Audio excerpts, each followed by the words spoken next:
I was working as a CNA, and the job closed down. I was there for almost 11 years. I moved back home. My mother had 2 surgeries. I had to take care of her. Then they were selling the house, and they didn't tell us 3 days before the house was actually sold, which put us in a homeless situation. At the same time, within the same week, mind you, my son, Kyle, who I have 4 kids, got arrested for something he didn't do. They were talking about giving him 21 years. I couldn't afford a lawyer, so we had to trust a public defender. They sent his case to Milford High Court. So this was all happening within the same week. To look for another apartment, I called a lot of people, 211. I'd never been in this situation before. I was used to being working. So everything hit hard. I had to look for an apartment. I had to fight for my son's life. And I had to fight for all my kids because we weren't going to have anywhere to go.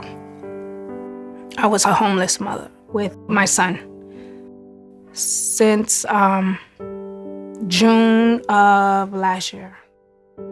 I was staying with other friends and people that I know of from the past. And that was only temporarily. And then I decided that it was best for me to come this way to get the help that I needed.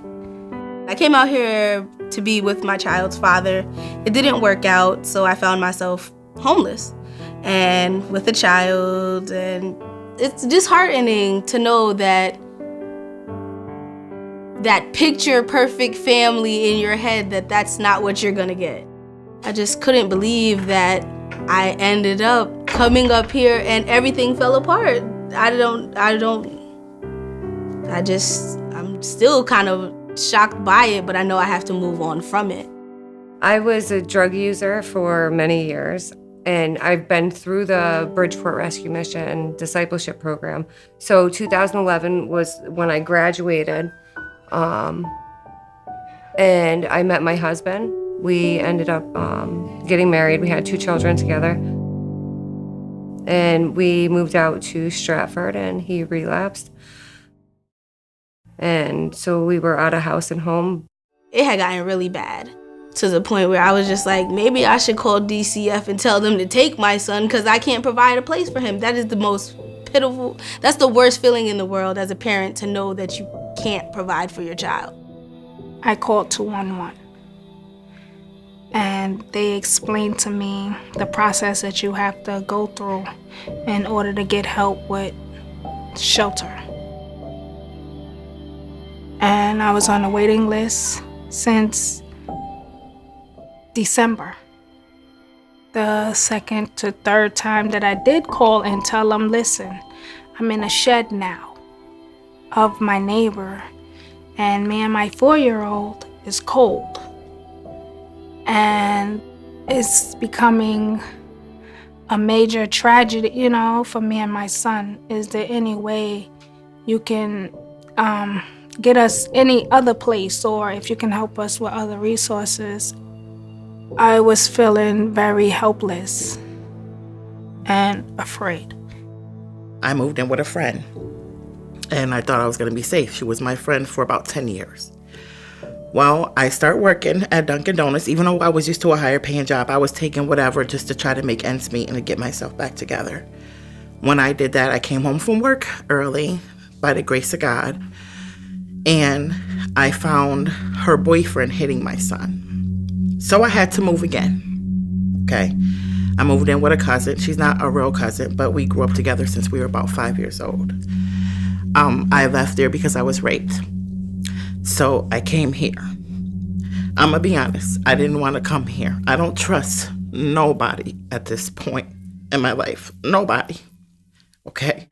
When you have family who has betrayed you, when everybody, it seems, has betrayed you, to come here and not know anything, and when you hear shelter, you're scared because you don't know what can happen there, or program. You don't know when you don't know that life. I met a lady named Miss Kathy and Miss Flo. something spoke to my heart when they talked to me. And they said, you need to come here, we'll help you. They told me the things that they could help me with. And that's how I end up here. When I came to the guest house at the mission, I felt a sense of relief, a sense of fullness again. It's kind of hard when you don't know exactly what you're walking into, but I got to meet some really nice people that helped to build me back up, made me feel as if I wasn't a failure in life just because I was in a hard spot in my life. The staff here is absolutely wonderful. I have no problem talking to any of them. And they're just helping me keep my focus on why I'm here and what I need to do and what's best for the kids. Well, before the guest house, it's always been me and Jeremiah, Mama's, little baby and stuff like that. And I'm the only one he knows and the only one he's been around. He's in school, and I still have some kind of troubles letting him go by himself. And so the staff has also continued to work with me with saying that it's okay. He's 4, and it's okay to let him go. I knew Avery had speech delays. I knew he had certain issues, and this gave me a stable place to start. It was like a stepping stone. I was able to get him back into Birth to 3. I was able to get counseling that I needed to help me be a better parent for Avery. Jeremiah just turned 3 when he got here. And I was devastated because you have nothing to give your child. I was a stay-at-home mother. I had no money. I left with nothing. And you're just looking at this little face and you're just like, I can't do nothing. You're a mother. And even though you're not working, you still provide for your children. And so you're looking at him and you're just like, it's like, so Tanya, she made him a cake for his birthday, even though it had purple frosting. She made him a cake for his birthday, and she stuffed a little bag filled with things for him, little toys. That, honestly, just like the little things like that matter. And I know sometimes it's like, he's only 3, he won't remember. It doesn't matter. As a parent, you remember these things. He's off to school, and now I have mommy time, where I can go on and try to relive my dreams. And with reliving my dreams, I would like to pursue my education. Well, one thing I can say is they helped me to reestablish my relationship with God. They brought me to a place where I know that I'm worthy and I'm good enough just being me. It's hard being still and watching God and just saying, okay, I don't know what you're doing. Even though it looks like no good can come from this, it's going to. And God's brought me so much closer to him, and I've been watching him move. He's provided absolutely everything that I've been here. I've gone without nothing. So I'm hoping to get our life back to the way it was and even better. I like it here. I mean, it's a good place. It gives you a start. But I'm hoping and praying. Like I said, it's hard to trust people. So when they tell you, we can help you do this and we could help you do that, you're hoping that's what's going to happen. So I'm praying by the grace of God that we end up somewhere where we could call home again, where we could have a routine again, where we could get together and love each other again. And that's what I'm praying for.